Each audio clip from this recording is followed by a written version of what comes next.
നമസ്കാരം. വാർത്തകൾ വായിക്കുന്നത് ഷാജി കിടക്കൽ. ശബരിമല സ്വർണ്ണക്കൊള്ളയിൽ നിലവിൽ പ്രതികളായവർക്ക് മുകളിലുള്ള വൻ തോക്കുകളെ വിട്ടുകളയരുതെന്നും അവരിലേക്ക് അന്വേഷണം നീളണമെന്നും ജസ്റ്റിസ് എ ബദറുദ്ദീൻ അന്വേഷണ ഉദ്യോഗസ്ഥന് നിർദ്ദേശം നൽകി. ലക്ഷക്കണക്കിന് വിശ്വാസികളുടെ ശബരിമലയിലുള്ള ഒരു ക്ഷേത്രത്തിൽ നിന്ന് ഇത്രയും വലിയ സ്വർണ്ണക്കൊള്ള നടത്താൻ വലിയ തോക്കുകളുടെ പിന്തുണയില്ലാതെ സാധ്യമല്ല എന്നും കോടതി നിരീക്ഷിച്ചു. ഇതുവരെ പ്രതി ചേർത്തവർക്കും അപ്പുറം ആളുകളുണ്ട് എന്ന് കോടതിയുടെ വ്യക്തമായ നിർദ്ദേശത്തെ തുടർന്ന് അന്വേഷണം വിപുലീകരിക്കുകയാണ്. ഉണ്ണികൃഷ്ണൻ പോറ്റിയുമായി സ്ഥിരമായി ബന്ധമുള്ളവരിലേക്കും നിരന്തര സമ്പർക്കം പുലർത്തുന്നവരിലേക്കും അന്വേഷണം നീളണമെന്നും കോടതി നിർദ്ദേശിച്ചിട്ടുമുണ്ട്. ബലാത്സംഗ കേസിൽ പ്രതിയായ രാഹുൽ മാങ്കൂട്ടത്തിൽ പ്രഥമദൃഷ്ട്യാ കുറ്റക്കാരനാണെന്ന് കോടതി കണ്ടെത്തൽ പെൺകുട്ടിയുടെ പരാതിയിൽ കഴമ്പുണ്ടെന്ന് പ്രോസിക്യൂഷൻ ഹാജരാക്കിയ തെളിവിൽ നിന്ന് വ്യക്തമാണെന്നാണ് ഡീറ്റെയിൽ തെളിവടക്കം പരിശോധിച്ച തിരുവനന്തപുരം ജില്ലാ സെഷൻസ് കോടതി ജാമ്യാപേക്ഷ തള്ളിക്കൊണ്ട് പുറത്തിറക്കിയ ഉത്തരവിൽ പറയുന്നത്. രാഹുൽ മാങ്കൂട്ടത്തിൽ MLA എന്ന പദവി ഉപയോഗിച്ച് കേസിൽ സ്വാധീനം ചെലുത്തുകയും സാക്ഷികളെയും പരാതിക്കാരെയും ഭീഷണിപ്പെടുത്തുകയും തെളിവ് നശിപ്പിക്കുകയും ചെയ്യാനുള്ള സാധ്യതയുണ്ടെന്നും കോടതി വ്യക്തമാക്കി. രാഹുൽ മാങ്കൂട്ടത്തിൽ മുൻകൂർ ജാമ്യം നിഷേധിച്ചുള്ള പ്രധാന കാരണങ്ങളിലൊന്നാണിത്. രാഹുൽ മാങ്കൂട്ടത്തിനെതിരെ രണ്ടാമത് രജിസ്റ്റർ ചെയ്ത കേസിൽ പ്രത്യേക അന്വേഷണ സംഘത്തിന് മൊഴി നൽകാൻ തയ്യാറാണെന്ന് പരാതിക്കാരി. പോലീസ് അയച്ച ഇമെയിലിന് മറുപടിയാണ് യുവതി ഇക്കാര്യം അറിയിച്ചിരിക്കുന്നത്. KPCക്ക് അയച്ച ഇമെയിൽ DGPക്ക് കൈമാറുകയും ഇതിന്റെ അടിസ്ഥാനത്തിൽ കേസ് രജിസ്റ്റർ ചെയ്യുകയുമായിരുന്നു.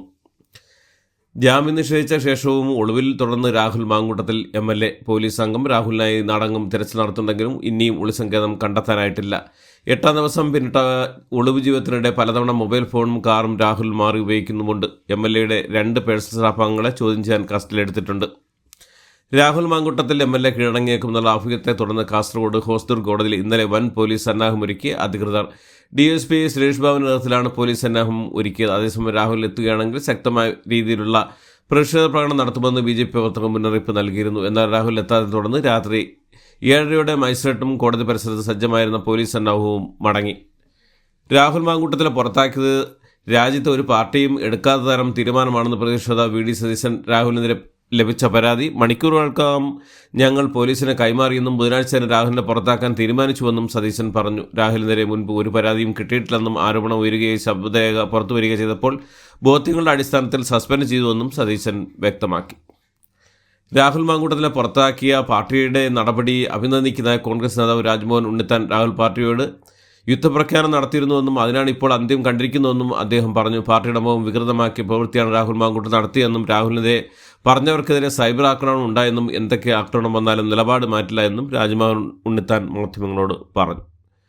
രാഹുൽ മാങ്കൂട്ടത്തെ പിന്തുണച്ച് രാഷ്ട്രീയമായി മാത്രമാണെന്ന് ഷാഫി പറമ്പിൽ MP. രാഹുൽ വ്യക്തിപരമായി ചെയ്യുന്ന കാര്യം തനിക്ക് ഉത്തരവാദിത്തമില്ലെന്ന് ഷാഫി മാധ്യമങ്ങളോട് പറഞ്ഞു. രാഹുൽ മാങ്കൂട്ടത്തിലുമായി വ്യക്തിപരമായി ഉണ്ടായിരുന്ന സൗഹൃദത്തെ പാർട്ടിയിലേക്ക് കൊണ്ടുവന്നിട്ടില്ലെന്നും രാഹുലിനെ സംഘടനാ പ്രവർത്തനത്തിലെ മികവാണ് പരിഗണിച്ചതെന്നും വ്യക്തിപരമായി ആരിലേക്കും ചൂടിറങ്ങിയിട്ടില്ലെന്നും ആ സമയത്ത് ക്രിമിനൽ പരാതികൾ ഉണ്ടായിട്ടില്ലെന്നും രാഹുലിനെ രാഷ്ട്രീയമായി മാത്രമാണ് പിന്തുണച്ചതെന്നും അദ്ദേഹം പറഞ്ഞു. പറമ്പില്ലാതെ മാങ്കൂട്ടം വളരില്ലെന്ന പരിഹാസവുമായി വിദ്യാഭ്യാസ മന്ത്രി V. ശിവൻകുട്ടി. ലൈംഗികാരോപണ കേസിന് പിന്നാലെ രാഹുൽ മാങ്കൂട്ടത്തിലെ കോൺഗ്രസ് പാർട്ടി പുറത്താക്കിയതിന് പിന്നാലെയാണ് ഷാഫി പറമ്പിൽ MPയും രാഹുൽ മാങ്കൂട്ടത്തിനെയും പരിഹസിച്ചുകൊണ്ടാണ് ശിവൻകുട്ടിയുടെ പോസ്റ്റ്. ബലാത്സംഗ കേസിൽ ഒളിവിൽ കഴിയുന്ന പാലക്കാട് MLA രാഹുൽ മാങ്കൂട്ടത്തിന്റെ പേഴ്സണൽ സ്റ്റാഫ് ഡ്രൈവറും കസ്റ്റഡിയിൽ. രാഹുലിന്റെ പാലക്കാട് MLA ഓഫീസിലെ 2 പേരാണ് കസ്റ്റഡിയിൽ ആയിരിക്കുന്നത്. പ്രത്യേക അന്വേഷണ സംഘമാണ് ഇവരെ കസ്റ്റഡിയിൽ എടുത്തിരിക്കുന്നത്. 2 പേരെയും തിരുവനന്തപുരത്തേക്ക് കൊണ്ടുപോയെന്നാണ് സൂചന. ബലാത്സംഗ കേസിൽ പ്രതിയായ യൂത്ത് കോൺഗ്രസ് നേതാവും പാലക്കാട് MLAയുമായ രാഹുൽ മാങ്കൂട്ടത്തിന്റെ മുൻകൂർ ജാമ്യാപേക്ഷ കോടതി തള്ളിയതിന് പിന്നാലെ MLA സ്ഥാനം കൂടി രാജിവെക്കണമെന്നാവശ്യമായി മന്ത്രി V. ശിവൻകുട്ടി.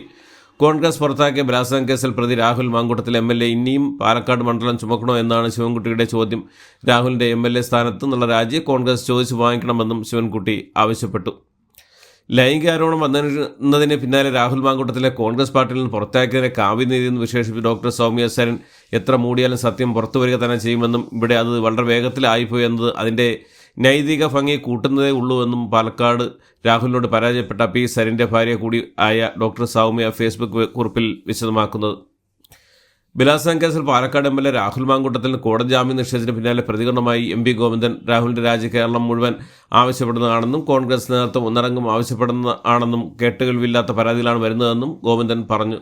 മുകേഷ് അന്നും ഇന്നും പാർട്ടി മെമ്പറല്ലെന്നും മുകേഷിനെതിരെ സംഘടനാ നടപടി എടുക്കാൻ മുകേഷ് സംഘടനയില്ലെന്നും മുകേഷിനെതിരെ പാർട്ടി കൃത്യമായ നിലപാട് സ്വീകരിച്ചിട്ടുണ്ടെന്നും കേസിൽ തുടർ നടപടി വരുമ്പോൾ നോക്കുക എന്നും MV. ഗോവിന്ദൻ പറഞ്ഞു. രാഹുൽ മാങ്കൂട്ടത്തിലെ മുൻകൂർ ജാമ്യാപേക്ഷ തള്ളിയ കോടതി വിധിയെയും പുറത്താക്കിയ KPCC നടപടിയും സ്വാഗതം ചെയ്ത് കോൺഗ്രസ് നേതാവ് K. മുരളീധരൻ 2 തീരുമാനങ്ങളും പൊതുസമൂഹത്തിന് സന്തോഷം നൽകുന്നതാണെന്നും രാഹുലിനായി പാർട്ടിയിൽ ഇനിയും ആരും വാദിക്കരുതെന്നും മുരളീധരൻ ആവശ്യപ്പെട്ടു. ധാർമ്മികതയുണ്ടെങ്കിൽ രാഹുൽ MLA സ്ഥാനം രാജിവെക്കണമെന്നും മുരളീധരൻ പറഞ്ഞു. ബലാത്സംഗ കേസിൽ കോടതി ജാമ്യം നിഷേധിച്ച പിന്നാലെ രാഹുൽ മാങ്കൂട്ടത്തിലെ പാർട്ടിയിൽ നിന്ന് പുറത്താക്കിയതിൽ പ്രതികരിച്ച് പ്രതിപക്ഷ നേതാവ് വി ഡി സതീശൻ രാഹുലിന് രണ്ടാമത്തെ പരാതി വന്നപ്പോൾ തന്നെ അക്കാര്യം പരിശോധിച്ച് നടപടിയെടുക്കാൻ തീരുമാനിച്ചിരുന്നെന്നും അത് ഇന്നലെ പ്രഖ്യാപിച്ചുവെന്ന് മാത്രമേ ഉള്ളൂവെന്നും വി ഡി സതീശൻ പറഞ്ഞു. സമാനമായ കേസിൽ ആരോപണ വിധേയരായവർക്കെതിരെ നടപടിയെടുക്കാൻ CPM-നെയും വി ഡി സതീശൻ വെല്ലുവിളിച്ചു. ബലാത്സംഗ കേസിൽ തിരുവനന്തപുരം ജില്ലാ സെഷൻസ് കോടതി ജാമ്യം നിഷേധിച്ചതോടെ ഹൈക്കോടതി സമീപിക്കാൻ നീക്കവുമായി രാഹുൽ മാങ്കൂട്ടത്തിൽ. ഉത്തരവിന്റെ പകർപ്പ് കിട്ടിയാൽ തൊട്ടുപിന്നാലെ ഓൺലൈനായി മുൻകൂർ ജാമ്യം നൽകാനാണ് ആലോചന. ഹർജി ഇന്ന് ഉച്ചയോടെ ബെഞ്ചിൽ കൊണ്ടുവരാൻ കഴിയുമോ പരിശോധിക്കുന്നുണ്ട്. ഹൈക്കോടതിയിലെ മുതിർന്ന അഭിഭാഷകനായ S. രാജീവാകും രാഹുൽ മാങ്കൂട്ടത്തിലായി ഹാജരാവുക. അന്വേഷണ സംഘത്തിന് മുന്നിൽ കീഴടങ്ങാനുള്ള നീക്കം രാഹുലിന് ഇല്ല എന്നാണ് വിവരം. ബലാത്സംഗ കേസിൽ പ്രതിയായ രാഹുൽ മാങ്കൂട്ടത്തിൽ MLA കോൺഗ്രസ് നിന്ന് പുറത്താക്കിയതിന് പിന്നാലെ പ്രതികരണമായി AIC general secretary KC Venugopal. ഇത്തരം വിഷയങ്ങൾ പാർട്ടിയുടെ അന്തസ്സ് ഉയർത്തിപ്പിടിക്കുക എന്നത് പ്രാഥമിക കാര്യമെന്നും കൂടാതെ പൊതുജനങ്ങളുടെ ഇടയിലുള്ള പാർട്ടിയുടെ ഇമേജ് നിലനിർത്തേണ്ടതുണ്ടെന്നും അത്തരം കാര്യങ്ങൾ ആലോചിച്ചാണ് KPCC ഇത്തരത്തിൽ ഒരു തീരുമാനം എടുത്തിരിക്കുന്നതെന്നും അത് AIC അംഗീകരിക്കുകയും ചെയ്തുവെന്നും MLA സ്ഥാനത്ത് തുടർന്ന കാര്യം രാഹുലാണ് തീരുമാനിക്കേണ്ടതെന്നും പറഞ്ഞു. രാഹുൽ മാങ്കൂട്ടത്തിൽ MLA കോൺഗ്രസ് നിന്ന് പുറത്താക്കിയതിൽ സന്തോഷം പ്രകടിപ്പിച്ച് KPCC സാംസ്കാരിക സാഹിതി ജനറൽ സെക്രട്ടറി MA ഷഹനാസ് സ്ത്രീകൾക്കൊപ്പം കോൺഗ്രസ് നിൽക്കുന്ന ഈ ശക്തമായ നിലപാട് അഭിമാനം ഉണ്ടാക്കുന്നതാണെന്നും തന്നെ സാംസ്കാരിക സാഹിതി വാട്സ്ആപ്പ് ഗ്രൂപ്പിൽ നിന്ന് പുറത്താക്കിയ വ്യക്തി തന്നെ തിരിച്ചെടുത്തുവെന്നും ഷഹനാസ് കുറിച്ചു. KTU ഡിജിറ്റൽ സർവകലാശാല VC നിയമനം പുതിയ നീക്കവുമായി ചാൻസലറായ ഗവർണർ രാജേന്ദ്ര അർലേക്കർ. തദ്ദേശ അനുബന്ധിച്ച് നെഗോഷ്യബിൾ ഇൻസ്ട്രുമെന്റ്സ് ആക്ട് കീഴിലുള്ള എല്ലാ സർക്കാർ അർദ്ധ സർക്കാർ വാണിജ്യ സ്ഥാപനങ്ങൾക്കും അവധി പ്രഖ്യാപിച്ച് സംസ്ഥാന സർക്കാർ ഉത്തരവായി. വീട്ടിലെ ശുചിമുറിയിൽ വീണ് കാലിൽ പരിക്കേറ്റ് വിശ്രമത്തിൽ കഴിയുന്ന മുൻ മന്ത്രി മുതിർന്ന CPM നേതാവുമായ G. സുധാകരനെ സന്ദർശിച്ച് മുഖ്യമന്ത്രി പിണറായി വിജയൻ. 10,000-കണക്കിന് യാത്രക്കാരെ ദുരിതത്തിലാക്കി ഇൻഡിഗോ വിമാന സർവീസുകൾ രാജ്യവുമായി അവതാളത്തിൽ. ഇതുവരെ 320 സർവീസുകൾ റദ്ദാക്കിയ സംഭവത്തിൽ DGCA അന്വേഷണം തുടങ്ങി. ജീവനക്കാർക്ക് അനുകൂലമായ നിയമങ്ങൾ ഇളവ് നേടാനുള്ള വിമാന കമ്പനികളുടെ സമ്മർദ്ദ തന്ത്രമാണോ ഇതെന്ന് പരിശോധിക്കണമെന്ന് പൈലറ്റുമാരുടെ സംഘടന ആവശ്യപ്പെട്ടു. അമേരിക്കയിൽ നിന്ന് ഈ വർഷം നാടുകടത്തിയ ഇന്ത്യൻ പൗരന്മാരുടെ എണ്ണം കഴിഞ്ഞ 16 വർഷത്തെ ഏറ്റവും ഉയർന്ന നിരക്കിലെത്തി. ഇതോടുകൂടി ഇന്നത്തെ വാർത്തകൾ ഇവിടെ അവസാനിക്കുന്നു. എല്ലാവർക്കും നന്ദി, നമസ്കാരം.